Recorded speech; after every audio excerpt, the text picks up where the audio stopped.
Welcome to this very first episode of Rugby Unfiltered. Two of the rugby doyens, the wise men of South African rugby. Jan de Koning, former editor of Rugby 365, journalist, 40 years of experience, and Eugene Loffie, he says I must call him Loffie.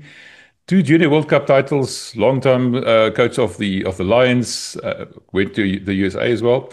And they starting a rugby podcast here on Megaphone Rugby and on other channels as well. So welcome, Jan. Tell me about what's the idea behind this podcast? Enver, thank you very much, and thanks for assisting us. Loffie and myself did a podcast many years ago. It was mainly audio, and we enjoyed it. I think it's fun. I enjoy doing podcasts. As you know, I enjoy your podcast as well. And I decided recently, when my situation changed, that this is a good opportunity to revive the podcast, except that we're now doing it on video. And I begged and dragged Loffie out of Paul to come and assist me, and I'm glad he said he will assist me. Loffie, thank you very much, and happy birthday for yesterday. Oh, thank you, Jan. Yeah, birthdays are just a number. It's a privilege to do this again with you because, as you know, rugby is my passion, and although I'm semi-retired, I'm still very much involved in the game in a consultancy. A mentorship capacity, but I'm looking forward to this. Yeah, just quickly, I want to just give people some background for those who don't know you. Firstly, you're a journalist, like I said, 40 years experience. How many Springbok tours have you been on? How many World Cups have you attended? There's a picture of you floating around with Hendrik Cronje and all the other guys in 2023 after the World Cup win. Tell me about your history, just briefly, your journalist career. I started in January 1981 at a newspaper called the Transvaaler, which now no longer exists. And to count Springbok tours, I quickly, New Zealand, Australia, Scotland, Ireland, Wales, major tours abroad.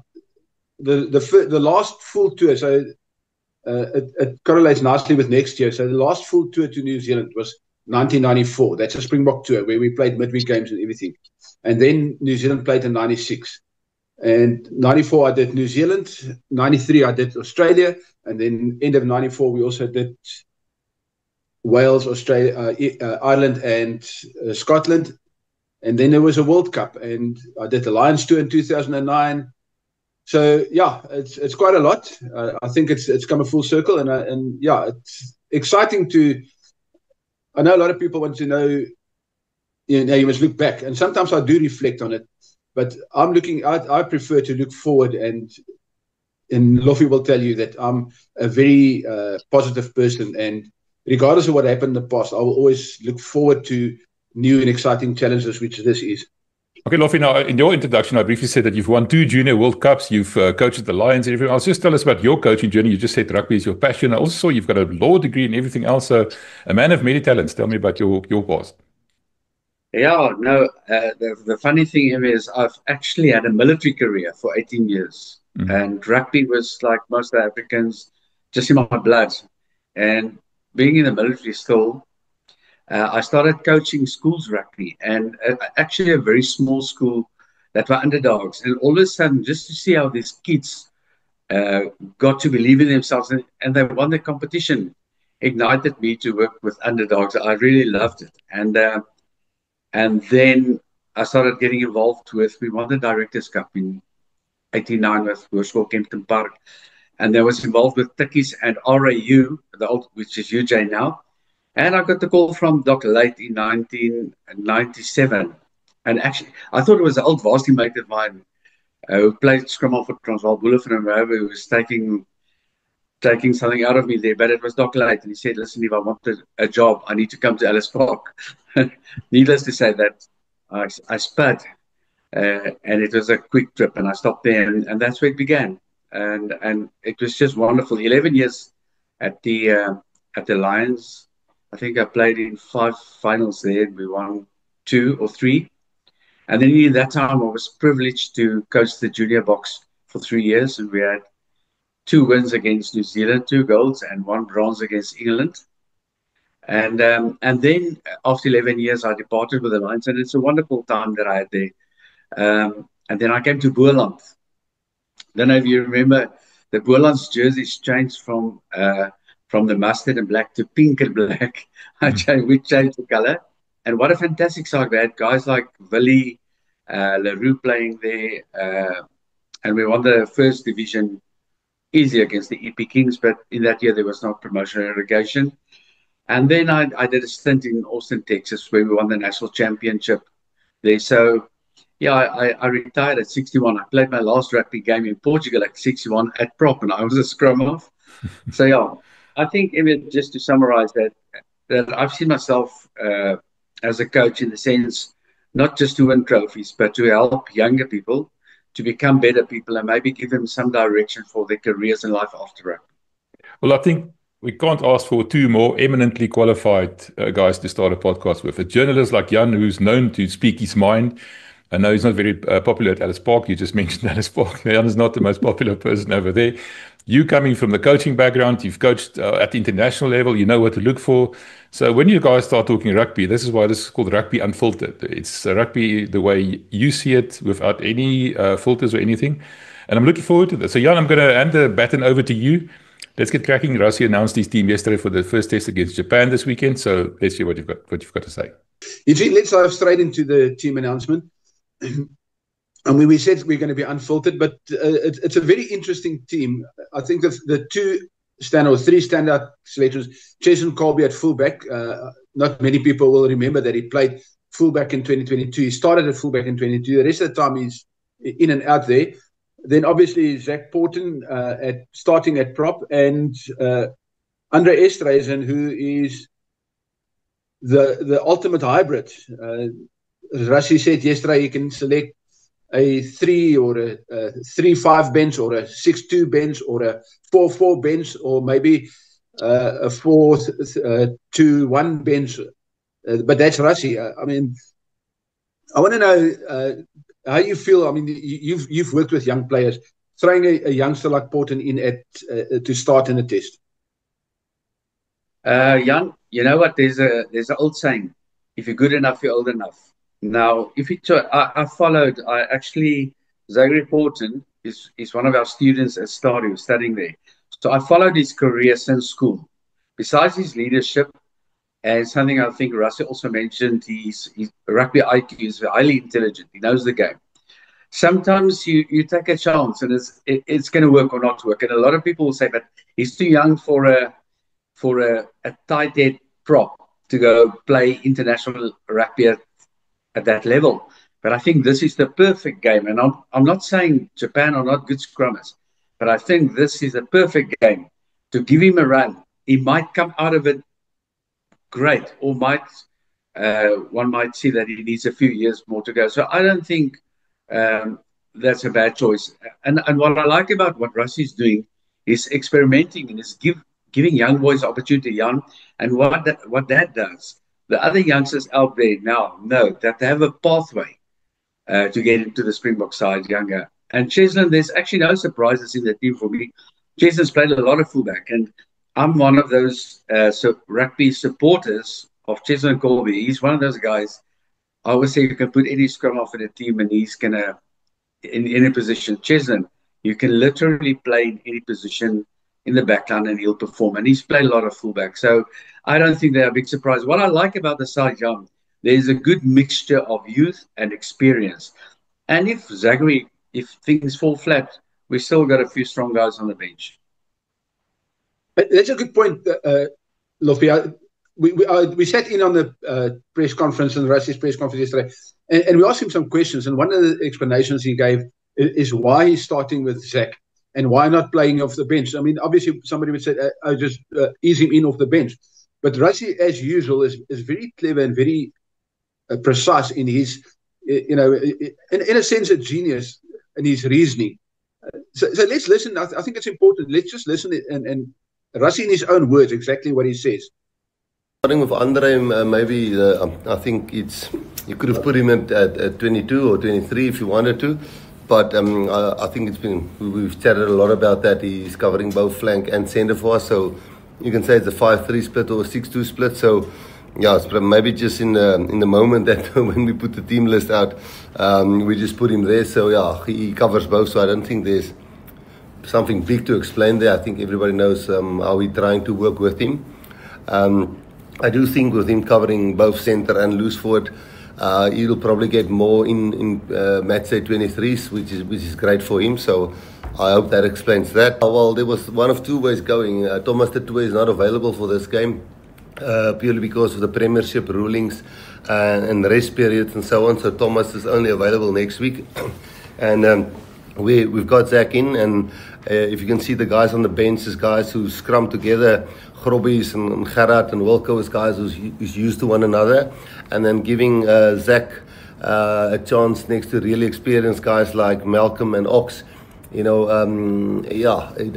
Sometimes getting a young guy in like that, they sometimes are fearless and just enjoy the moment. Sometimes putting them on the bench, that sometimes build up the nerves. So we'll see on Saturday if it's the right call or the wrong call. It's definitely a Japanese team that scrummed well against Australia and got 100% of their ball and only gave 1 or 2 penalties away when even Australia had the ball.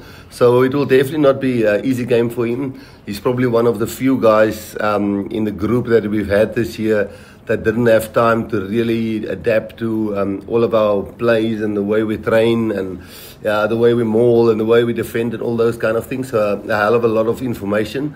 I guess, you don't want to find that out in the last 20 minutes of the game when you have to win the game. So we just thought starting him with that solid lock pairing behind him, and obviously then have great security on the bench with guys that scrummed together in the past. Oh, there's Rossi. As he named it, I like Rossi's thinking out of the box. He's giving this youngster a chance. He hasn't spoken more than 100 words with him, but some of the members on his staff has worked with him and they know him.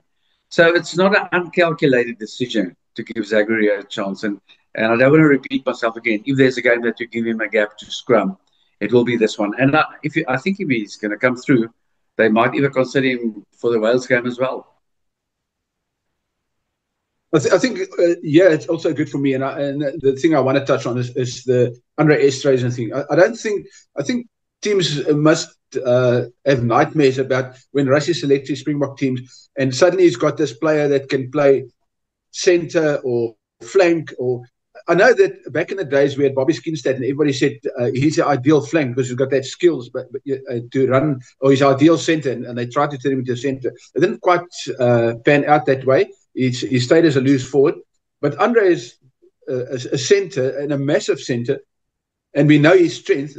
But he comes and he plays on the flank, and I'm sure if you put Andre on the wing, he'll be fine. He might even be fly. I think people underestimate his kicking ability. Imagine him picking up at the back of a ruck and giving a grubber, which is done before, not from a ruck, but in general backline play. So I think those kind of things, having a player that means your bench is so flexible that you can do anything. I mean, we've got the Bulls front row, which is on the bench to cover or come on for the second half, who's played together. You've got Ruan Urquia, who's a Bulls lock and captain. And then you've got Kwagga and Grant and Manie Libbok to cause havoc. I think Rassie, and we'll speak about Rassie and Eddie now, but I think Rassie, the reasoning behind his team and why he's used so many players is important. I asked him about, obviously some players he can't pick, and it's worth mentioning that this is outside the international window, which means the Premiership players, which is a guy like Tank that can't play and at proper is not available this week. Then there's the URC-based players. So 1 or 2 of the URC-based players in Europe, they also can't play. So this is basically a Japan team.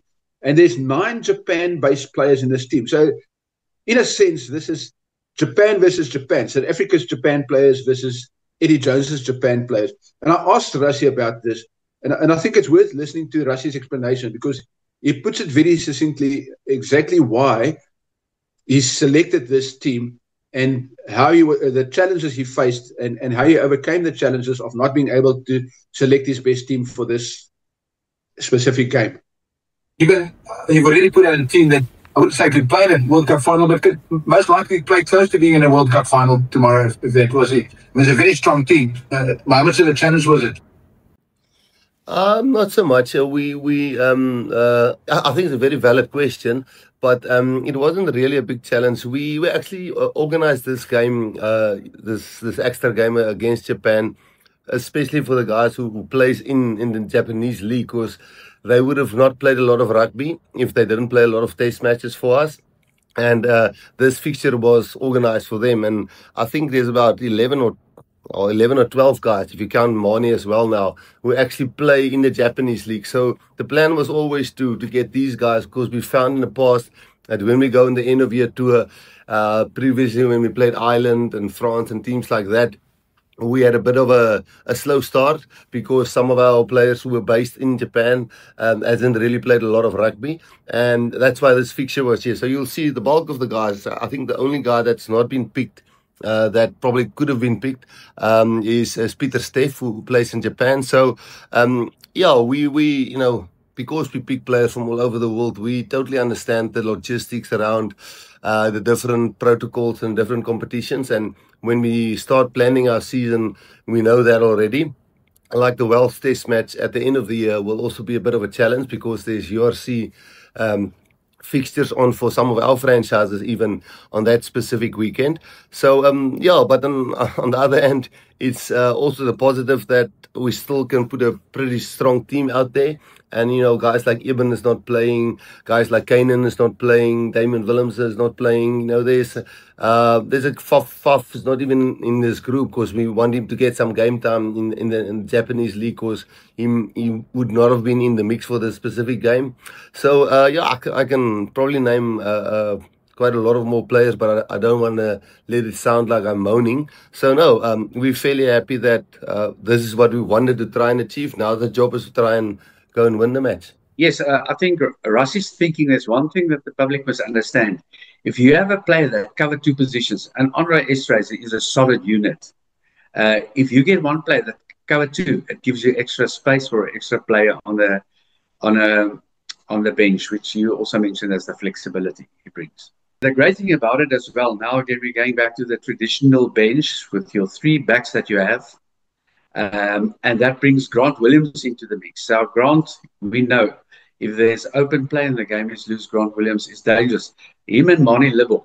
And going back to the starting lineup, the 9 and 10, Kobus and Sasha, I think we got great. If there's the old saying, if you have a good 9 and a good 10, you're in for the mix. And I like that combination. I like the fact that Rassie has the vision, and you prepare your team for your opponents. And obviously this team, he did to prepare for Japan. And it seems like, if I look at the team, the game is going to be quick, the second half, because Ronald Kier and those guys can also move over the field. So I'm looking forward to this game. And most probably that takes us to the next interesting conversation about the mind games. Eugene, I do agree with you. I think what we mustn't lose out of sight is that Grant Williams, because of his pace, can also play on the wing. And that Rassie, at one stage, people were wondering, why has he got 4 scrum halves on the team? Because they don't all just cover scrum half. They cover all these other positions. And that's where Rassie, and the beauty about this game, which I love the most about this game, you've got these two geniuses, coaches who love playing mind games with the opposition. And Rassie is a master at this. That's why he uses all these players in the different combinations. But he also knows that there's a specific thought process behind his selections. While the whole world sees a madman and somebody playing games, Rassie is doing this for a purpose. He knows what he can bring off the bench. He knows that what Mani can do. He knows what Grant can do and what else he can cover. He knows that. Here's another one. He's used Kwagga Smith before in the back line. So now you've got two players there that can play either in the back line, Kwagga and Andre Esterhuizen. They can play either in the back line or in the forwards. It's massive. There's no team in the world that got that versatility. And Eddie Jones is tactically, he's a guy that comes into the game and he tactically always tries to outthink the opposition. Coaching a Japan team, a team like Japan, means he hasn't got the brute force that the Boks come with. He hasn't got the scrum power or the mauling power. So what does he do? He finds other ways of upsetting the box. And I think that's the beauty about this game, is you've got these two geniuses facing each other. Yeah, Jan, I've had the privilege of coaching against Eddie Jones when he coached the Reds. We gave them a big hiding in Brisbane that day with a young Lions team. But he's definitely a cunning coach. But what I like about the build-up, look, Eddie will, I think he made a remark about the GOATs again, and a few remarks in some of the press releases he made. But he's actually a great character. But what I sensed with this whole build-up of the psychological warfare of the coaches, Rassie is very low-key. He did not respond a lot, and I like it. And that makes him unpredictable. And usually he would say something back. And what I also liked in the press conference when they talked about Wessels, he just said, listen, the process must carry on. And he's focusing on the right things. And I like it that he's not chirping Eddie back. And, there's only one way we can show the difference, and that's on the field. But there's also a saying for us coaches that if you cannot beat your opponents, and I think that's what Eddie Jones, although he will say we can beat them, and he knows it's going to be tough. But there's a saying that if you can't beat them, you have to outsmart them, and that's what he's going to try and do. But I don't think it's going to happen again like against that World Cup, in the World Cup. Yeah, and I think Rassie said it as well. Eddie owes him a bottle of wine. He's actually giving Eddie a bottle of wine if he wins. So I think they'll share a bottle of wine afterwards, and then apparently Rassie has some good red wines that Eddie is after. So I think they'll share that bottle and have a good laugh at whatever happened in the game or before the game. I also want to, there's a lot of things that the people don't know. And if you sometimes just follow the media, it seems like these coaches and these guys hate each other. They don't. They're all in the same predicament. Their country, their union, expect them to win these games against all costs, sometimes against all odds. So after these games, when the pressure's off, win or lose, it's not like I remember when we won the World Cup, Steve Hansen came to me and he said, when he gave me that little trophy, he said he didn't enjoy it. But there's a camaraderie and there's a friendship between these coaches. And that's behind the scenes where they have a bottle of wine together, laugh together, and Monday back to the drawing board. Yeah, then it's on to the next coach. Obviously, I think we both agree the Springboks are favourites for this game. I'm not going to put a margin on it. I mean, I think it'll be quite substantial. But we've got some interesting other games. I mean, we got, for me, the outside of South Africa, Japan, the big game is Ireland, New Zealand at Soldiers Field. I mean, Soldiers Field. And we know that America perhaps hasn't got such a rugby culture as South Africa. But that's a significantly historic game. Soldiers Field is where Ireland, the first time in history, beat New Zealand. It's been quite a few years, but this game has got the build-up for another big upset. Yes, Jan. I hope, I remember that game. I think it was in 2017, around there. I just hope there's more spectators. I think there was something like between 10 and 15,000 spectators there, which didn't do the game fair. But I think it was also part of the build-up for America to try and play, to qualify, and also to host the next World Cup. But I think, to me, that is going to be a great game. But I think New Zealand has got their number, and I agree with you. It's going to be a very difficult game to call. But I think physically, New Zealand are just going to get into their skin and just stump them. And pride is a big thing. And muscle memory came back to the game they lost in the US. So I think they will be very well prepared and motivated for this game. Yeah. It was 2016, Eugene. The scoreline was 40-29. But I think since then, a lot have changed. I think the fear factor of New Zealand has gone. Ireland, and like many other teams now, don't have the fear factor of New Zealand. And New Zealand is not the force it was back then. They were dominating rugby from 2010 on for almost a decade, up until the 2019 World Cup. They were dominating the scene. They were winning trophies, like we're winning trophies at the moment, like South Africa winning trophies at the moment. And 2016 removed that fear factor. And New Zealand hasn't. They've almost lost. I wouldn't say they lost that aura. They will always have that aura, but they're not as consistent as they used to be. And that's what makes this special. That's what gives Ireland a chance. And they know if Ireland, because they're a team that plays almost for Leinster all the time, you got the bulk of about 10 or 11 players that plays for Leinster with some good additions. I think that's what makes this Ireland team, that cohesion is going to make this Ireland team special.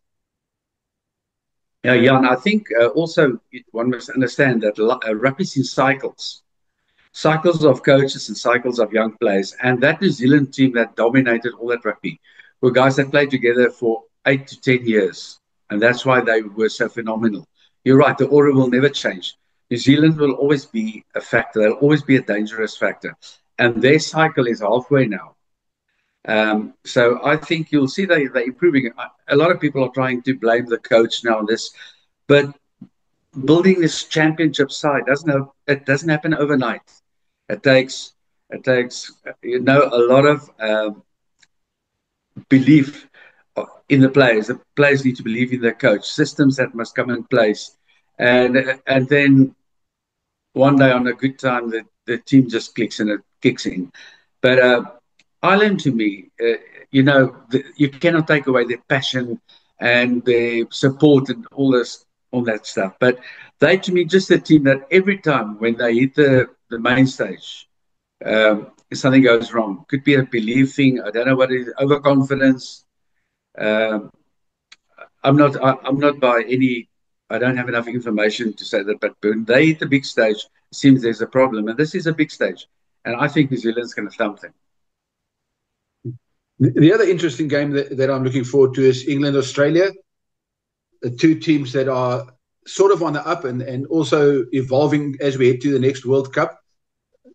Twickenham, it's going to be an interesting game. I know it's a bit in the background and it's not as high profile perhaps as South Africa, Japan, or New Zealand, Ireland.